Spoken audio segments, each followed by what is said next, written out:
Day 29 of 120 days fertility booster series. ಇವತ್ತು ಬೆಸ್ಸಿನೀರಿಗೆ ತುಪ್ಪ ಹಾಕಿ ಕುಡಿದು ಇವತ್ತಿನ ದಿನಾನ ಶುರು ಮಾಡಿದ್ದಾಯಿತು. ಇವತ್ತು 1.5 ಕಿಲೋಮೀಟರ್ ವಾಕ್ ಮಾಡಿ, ಆಮೇಲೆ 15 ನಿಮಿಷ ಸ್ಟ್ರೆಚಸ್ಸು, ಎಕ್ಸಸೈಸಸ್, ಸ್ಕಿಪ್ಪಿಂಗ್ ಮಾಡಿ, 20 ನಿಮಿಷ ಯೋಗಾಭ್ಯಾಸ ಮಾಡಿ, ಕೊನೆಯಲ್ಲಿ 10 ನಿಮಿಷ ಧ್ಯಾನ ಮಾಡಿ ಕಂಪ್ಲೀಟ್ ಮಾಡಿದೆ.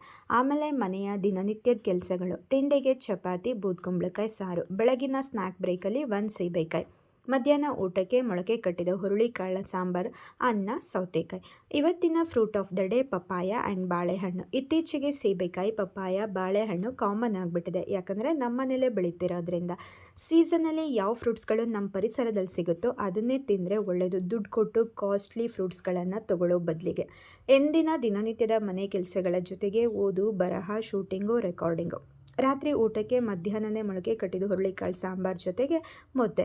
ಆಮೇಲೆ ಅರ್ಧ ಗಂಟೆ ವಾಕ್, 10 ಗಂಟೆಗೆ ಹೋಗಿ ಮಲ್ಕೋ. ಅಲ್ಲಿಗೆ ಇವತ್ತಿನ ದಿನ ಸಂಪೂರ್ಣ.